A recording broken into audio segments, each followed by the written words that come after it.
cisbitaalka Haldoor ee magaalada Hargeysa ayaa lagu soo koriyay qayb cusub oo lagula tacaalayo cudurka macaanka. Munaasabad kooban oo lagu qabtay gudaha cisbitaalka Haldoor oo ay ka soo qayb galeen dhakhaatiir takhasus u leh cudurka macaanka iyo waliba bukaanno u hayo cudurku ayaa waxa hadal ka jeediyay Dr. Jaamac Warsame oo ah isagu dhakhtar takhasus u leh cudurka macaanka wuxuuna ka waramay qaybtani ay ku soo kordhiyeen cisbitaalka Haldoor waxyaabaha ay u qaban doonto dadka u hayo cudurka macaanku. Arrintan halkan aanu keenay waxa weeye arrin la jaan qaadaysa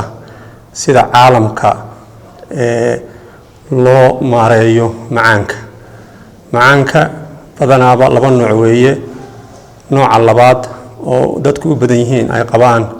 90% wuxuu ka dhashaa wax uu keenay nolosha qofku si u nool yahay. dawadiisuna waxay noqonaysaa qofka in la baro cudurku waxa uu yahay. labo in qofka uu culeyskiisa uu dhimo cunto fiican oo u fiican macaanka in loo sheego iyo in qofku uu jimicsado. muhiimaduna waxa weeye qofku noloshiisii markii hore xumaatay inay dib u noqoto oo sideedii hore ku noqoto. haddaan tusaale u soo qaato qofku haddii ku dhaco infection sanbabka uu kaga dhaco cudurkan la pneumonia oo kale haddii la siiyo qofkaas xumad buu yeelanayaa. haddii la siiyo painkiller la siiyo ama paracetamol la siiyo cudurkii infectionkii lama daweyn waxa la daweeyay xumadii. sonkorta sidoo kale waxa keenay nooca labaad waa wax uu keenay nolosha qofku si u nool yahay. dawadeeduna waxay noqonaysaa noloshaas oo sidoodii lagu celiyo oo qofka loo sheego cuntada sax ah inuu cuno oo jimicsado culeyskiisana u dhimo. dawooyinka la siiyo dadka ama waxa weeye waa kaalmaati laakiin dawada asalka ahi waxa weeye in qofku la baro cudurka loo sheego khatarta uu leeyahay caawaqxumadiisa loo sheego dhakhtarna uu ku xidhan yahay aqoonteeda leh iyo khibradeeda. marka waxaan jecelahay in aan shacabkayga la wadaago in fursadaasi ay jirto dadkuna ay rajo aysan quusan qofka hadduu macaan ku dhaco aysan ahayn noloshaadii khalaas bay noqotay ay leedahay rajo in wax laga qaban karo macaankii. Dr. Maxamed Cabdi Gaboose ayaa ka waramay dhibaatada laxaad kale ee cudurka macaanku ku hayo bulshadeena. macaanku waa dhaqdhaqaaq energy weeye jirkaan bini aadamka ahay inuu dhaqdhaqaaqo ee aan dhagax aanu ahayn shidaalka gaariga uu isticmaalayo ee petroolka oo kale ayay u tahay. macaankaas muhiimka saa u ah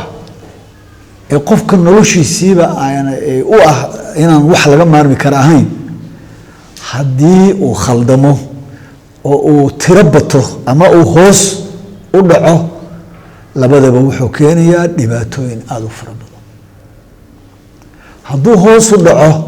quwaddii oo dhan baa markaa istaagaysa qofkii koomu gelayaa ama dawada hoos u rido ama isagu say doontaa ha u dhacdee hadduu qofka emergency-ga naloo keeno annaga ee dhakhtarka qeybta emergency-ga la keeno waxa ugu horeeya ee la cabirayo waxa weeye dhiig ma u tagayaa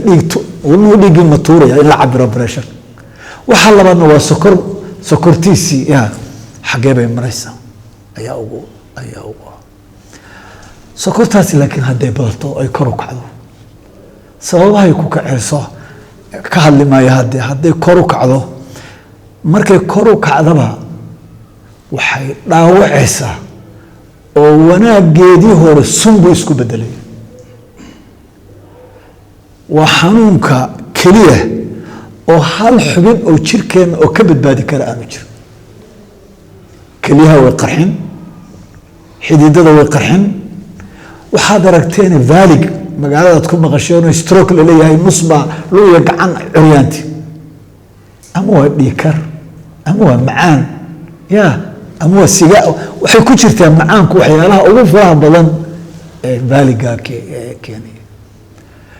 xubin aanay dhaawici karin ma jirto. marka centerkani kugu yeeri maayo xabad kiniiniya in lagu qoro kuguna yeeri maayo irbad in lagu qoro ee wuxuu ka taladiisu tahay inuu adiga macallin kuu noqdo sidaad dhakhtar iskugu noqoleedo inuu adiga macallin kuu noqdo saad nafsadaada adigu aad dhakhtar ugu noqon lahayd in dawooyin fara badan ood cuni lahayd aad ka maarantid dawo macaan maaha ee kun xanuun oo kale ee kugu dhici lahaa dawooyinkoodiina inaad ka maarantid dhakhtar jaamac oo khibrad u leh xanuunkan waan ku mahadinaynaa inuu nagu soo kordhay muddo yar buu nala joogaa muddadii yar tahaydna dad badan oo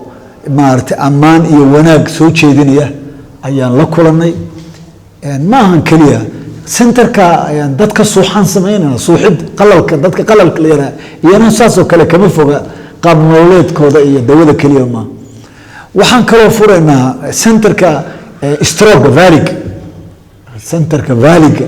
ayaan furaynaa oo uu qofka valleyga intaanu ku dhicin uga badbaadi karo hadduu ku dhacana qaabkuu maaragtay waxyeeladiisa iskaga yareyn lahaa uu galayo marka adduunku wuxuu u socdaa wacyigelintu inay dawada runtaa tahay ka hortagu inay dawada runtaa tahay aweerna qofku inuu wax og yahay inay tahay dawada runtaa inay tahay dhankoodana waxaa halkaasi ka hadlay bukaano oo hayo cudurka macaanka waxaanay ka warameen daawooyinka tayada leh ee ay ka qaataan cisbitaalka Haldoor iyagoo sheegay inay daawooyinka uu bixiyo cisbitaalka Haldoor uu wax weyn ka taray macaankii hayay isbedel weyn baan arkay aad caafimaadkaygu isku bedelay nooc kasta haddii ay tahay marka waan soo dhaweynayaa taladan waxaana u arkaa inay tahay talada ugu fiican bishii 9aad 16 baan isbitaalkan imid Haldoor marka isaga markaan ugu yimid isna adigu waxaan galay shay baadhiyo haddaan galayna macaanka kuugu daran baliin macaanka kuugu darantiina macaankii baan ka qayb galay inanka jaamacada ilaahay khayr siiyo si fiican dawooyin fiican ii qoray dawooyinkii ma sha Allah maanta waad arkaysaan sidaan ahay markii la keenana eber baan marka aad iyo aad baan ugu mahadnaqayaa dhammaantoodba